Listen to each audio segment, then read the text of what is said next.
मानव जीवन में सबसे इम्पोर्टेंट चीज़ क्या होती है? कुशल श्रम। कुशल श्रम एक ऐसी चीज़ है जो यदि व्यक्ति को मिलती है तो काफ़ी काम हो सकते हैं। ये कुशलता ही है जो जीवन बनाती है, बिगाड़ती है। यदि किसी व्यक्ति को कुशल श्रम मिलता है तो वो अपने कार्यों को ठीक से क्रियान्वित कर सकता है। अब ये कुशल श्रम कहाँ से आएगा? जब कौशल विकास होगा, मतलब लोगों के पास कौशलता होगी, मतलब टैलेंट होगा। अगर उनके पास उस पर्टिकुलर चीज़ का टैलेंट होगा तभी तो वो कौशल विकास करेंगे। तो कुशल श्रमिक 57 लाख से ऊपर कुशल श्रमिक तैयार किए जाएंगे जो क्रिटिकल मिनरल्स को समझें। क्रिटिकल मिनरल्स में वैश्विक भागीदारी चल रही है। बहुत सारे क्रिटिकल मिनरल्स हैं जिनके लिए मेहनत करनी है, तो इनकी वैश्विक भागीदारी में कार्य करने के लिए क्रिटिकल मिनरल्स का रोल बहुत ज़रूरी हो गया और बहुत इंपॉर्टेंट है। इसी पे प्रयास किया जा रहा है। भारत ने खनिजों के लिए वैश्विक दौड़ में आगे बढ़ रहा है। खनिजों का उपयोग कहाँ होता है? बैटरी, इलेक्ट्रॉनिक, रक्षा, अंतरिक्ष, सौर ऊर्जा, ईवी। देखिए ईवी, और अगर आप बेहतर संवर्धन चाहते हैं किसी चीज़ का, मतलब अगर आप इलेक्ट्रिक व्हीकल्स बनाना चाहते हैं, सस्टेनेबल एनर्जी चाहते हैं, तो आपको क्रिटिकल मिनरल्स को भी ध्यान में रखना पड़ेगा। आने वाले टाइम पे इन्हीं का भविष्य है। चीन का दबदबा है। चीन के पास क्रिटिकल मिनरल्स का भंडार हम कह रहे हैं, बट भारत की अपेक्षा में है, बिल्कुल है, बट भारत के पास भी बहुत है। फिर भी चीन का दबदबा है क्योंकि वहाँ पे स्किल लेबर्स इसके लिए अवेलेबल हैं।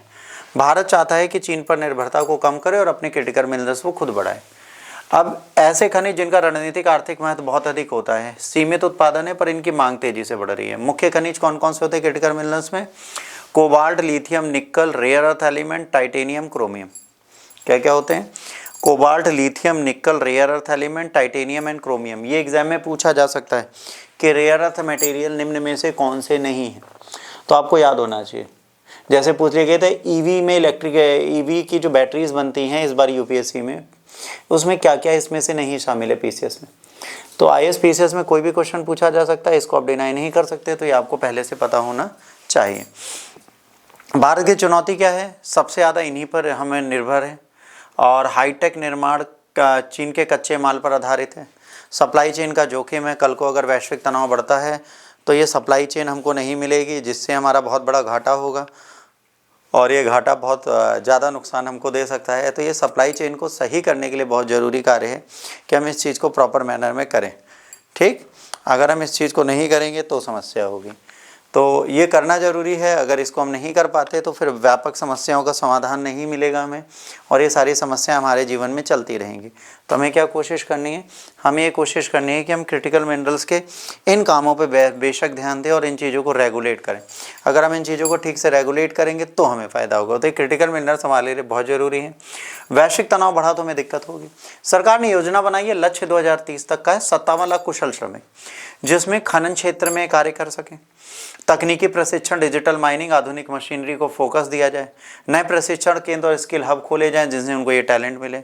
खनिज उत्पादन, प्रोसेसिंग और उसकी रिफाइनिंग के लिए हम आत्मनिर्भर बने। आज हमें खनिज मिल जाता है, मान लीजिए ये एक रॉ पत्थर है जो निकेल है, ये मुझे मिल गया मान लीजिए। अब इसको मैं रिफाइन कैसे करूँ, इसको प्रोसेस कैसे करूँ और रेडी टू प्रोडक्ट कैसे बनाऊँ, अगर ये मुझे नहीं पता तो मेरे किसी काम का नहीं ना है, किसी काम का।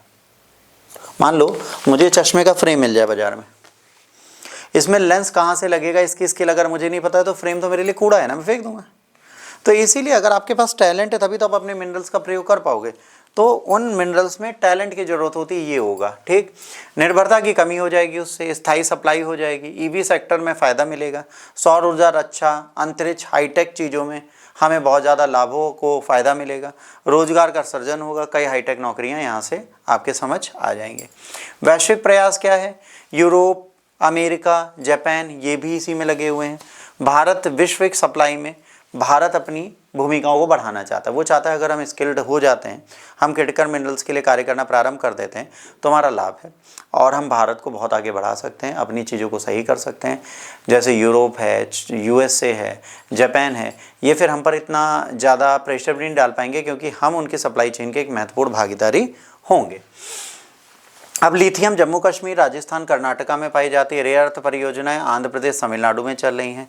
निकेल और कोबाल्ट उड़ीसा, झारखंड में मिला है। सरकार पीएसयू और निजी कंपनियों के साथ इनको खोदने की तैयारी में लगी हुई है। 57 लाख श्रमिकों को क्या दिया जाएगा? आईटीआई और माइनिंग टेक्नोलॉजी दी जाएगी। ड्रोन आधारित खनन का सर्वे करना सिखाया जाएगा। एआई और ऑटोमेटिव फ्रेंडली माइनिंग लाई जाएगी ताकि आर्टिफिशियल इंटेलिजेंस के साथ आप करेक्शन के साथ आप खनन कर पाओ, मतलब आपको कोई प्रॉब्लम ना हो, आप गलती से भी ना करो। सतत और पर्यावरण अनुकूल खनन होगा। स्किल इंडिया और क्रिटिकल मिनरल मिशन चलाया जाएगा। महिलाओं को भी बड़े पैमाने पर इसमें शामिल किया जाएगा। चीन पर क्या प्रभाव पड़ेगा? मोनोपोली को चुनौती, अगर भारत इसको कर ले जाता तो चीन की जो इकलौती मोनोपोली है ना, विश्व में सबसे ज़्यादा खनन वही करेगा और सबसे ज़्यादा क्रिटिकल मिनरल्स वही बेचेगा। तो इस चीज़ को हम अगर चैलेंज कर देते हैं तो हमें काफ़ी फ़ायदा होगा। तो इसको चैलेंज करने की यहाँ पर बात चली है। चीन की सप्लाई बाधित होने का जोखिम कम होना, अगर चीन कल को उसमें सप्लाई नहीं देता तो हमारी ईवी फिर महंगी हो जाएगी। तो हम क्या कोशिश कर रहे हैं, हम इस ईवी को महंगा ना करें, हम इन चीज़ों को रेगुलेट करें और अपनी चीज़ों को सही रखें। तो इसके लिए हमें ज़रूरी है उभरती ताकत। वैश्विक खनिज व्यापार में भारत एक उभरती ताकत बनेगा और इस ताकत के साथ वह बहुत आगे बढ़ सकता है। अब आत्मनिर्भरता की दशा में भारत 2030 तक क्रिटिकल मिनरल में आत्मनिर्भर बन सकेगा। 57 लाख कुशल श्रमिक होंगे तो कार्य होगा। चीन पर निर्भरता कम होगी तो वैश्विक व्यापार बढ़ेगा और हमारी अर्थव्यवस्था सुधरेगी। और यह मिशन भारत के भविष्य की ऊर्जा तकनीकी रणनीति के लिए बहुत जरूरी है। भारत की आत्मनिर्भरता के लिए बहुत जरूरी यात्रा है। यदि हम इसे सही से चलाते हैं तो वैश्विक मंडल पे हमारी उपलब्धियां बढ़ेंगी, हमारे लाभ बढ़ेंगे और इनको बढ़ाने की आज हमें आवश्यकता